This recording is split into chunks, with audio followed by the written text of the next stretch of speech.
The giant rabbit. The giant rabbit in the province of Cuneo, Italy, around 2005. A group of men created a 200-foot stuffed pink rabbit and left it. It was a live performance art piece. That was, according to the main artist, meant to show the futility of materialism and the purity of embracing nihilism. It cost them maybe $10,000 plus numerous fees for littering, because after the excitement of the public art piece wore off, the group of artists just left the stuffed animal there. After months of exposure to nature, the giant pink rabbit gradually eroded away, leaving nothing but torn, grey pink fabric and hay fillings scattered. Eventually, all the trash of the art piece vanished and was assumed either the artist came back and cleaned up after themselves or the rangers begrudgingly cleaned it up. It was maybe a short time after the stuffed animal completely vanished when the reports started coming in. At first, it was an increased number of wild animal attacks.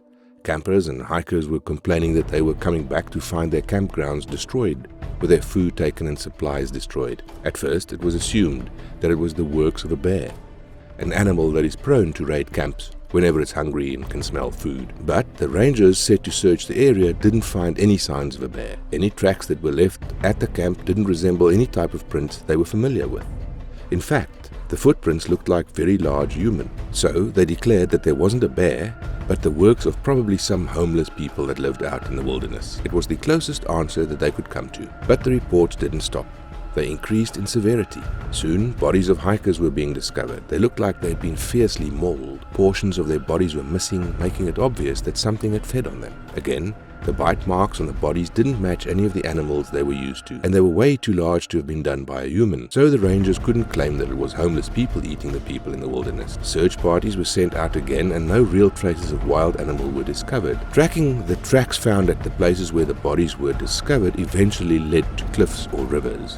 All they knew is whatever was eating the people was massively huge and was getting around somehow without being noticed. So the bodies continued to stack up until the rangers had no choice but to close the national park to outsiders. For a while that worked. The number of bodies being found partially eaten sharply decreased as there were a lack of people feeding whatever was out there hunting. The emergency was still high, but less people were getting killed. So the rangers had time to breathe and figure out what was going on. They didn't get too far, because a week later, the ranger station was found destroyed. All but one of the rangers were missing. That last ranger was a gibbering wreck and was missing an arm. Hysterical, the ranger explained that the ranger station was by all ridiculous accounts attacked by a giant stuffed rabbit. He said it appeared out of nowhere and was over 100 feet tall easily, and it was fast for a being the size that it was. He continued that one moment him and his co-workers were drinking coffee, and the next the whole building was smashed to rubble. After that, the creature took its time digging through the collapsed station,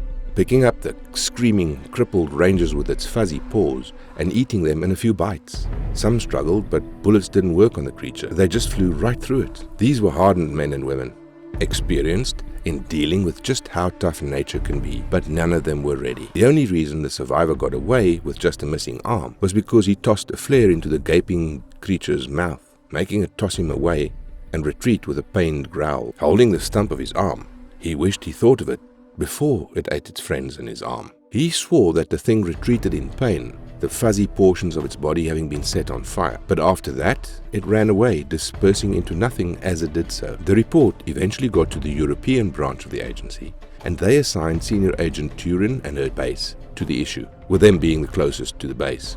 It took a bit of research, but the answers were eventually revealed. The giant had partially manifested into this realm. Now, when we talk about giants, it's not just one type of creature or beast, but rather a classification of a type of creature or phenomenon. Giants, as known to the agency, are highly dangerous. With every step they take, they reshape the world around them. Every breath they take has the potential to breathe life into the world. It doesn't always have to be human, or even an animal, just life. Giants are in existence beyond us, and they need to be taken very seriously whenever they do appear, no matter the shape they take, even if it's a stuffed rabbit over 100 feet tall. It's a blessing that because of the nature of our world, it's very hard for a giant to actually fully manifest into our world. Most of the time, they can push a limb or a mouth into this world and they can't stay long. Sometimes they even move an organ into this world for some reason. Agency researchers figure because they are from a higher dimension than us, and coming here is similar to trying to move your shadow with just your thoughts. But it's hard to quantify the properties of a giant,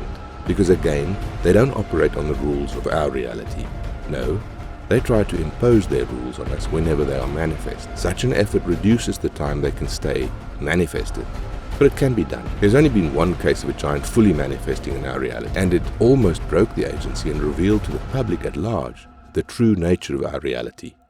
Something that would drive a lot of people to doing stupid, suicidal things in response. And to summon it took a lot of deaths and evil abomination creatures working in the background, and it took just as many deaths to actually kill it. Another thing that isn't too obvious about giants is when they do manifest, they also bring a fuzzy, downgraded version of what they are conceptually into this world. Conceptual existences are one of the strangest things in our reality, because one of the stronger rules in our reality is conceptual existences can't really be killed, just temporarily suppressed. The more complicated the concept, the easier the creature is to kill. It is part of the reason why our agents, researchers, and guardians are primarily named after locations, because using them, while not turning our agents into superhuman, does give our staff a boost in some matters, making them a little tougher, a little smarter, a little cleverer, and often manifesting a trait that is tied to their conceptual code names. And the more those code names are used, the stronger the concept gets. In the example of the giant that fully manifested, part of the reason that it wasn't impossible to kill was because its concept wasn't fully translatable in our reality. It had conflicts between misery, death, rot, change, chaos. The giant couldn't settle on one concept 100%, and thus rendered itself mortal. Unbelievably strong, but mortal. Part of that must be due to the ritual used to bring it into our reality. As for the giant rabbit eating people in Italy, we can only guess. It's a young giant that's conflicted between the concepts of hunt animal and other concepts that is unknown to us, and it is using the appearance of a stuffed rabbit to temporarily soothe its concepts from conflicting. So, a team will need to go out and destroy that vessel before the young giant can resolve its conceptual conflicts and settle on something that will allow it to either manifest more of its true self into our reality. Having such a thing be allowed to happen will only bring more pain and suffering to everyone.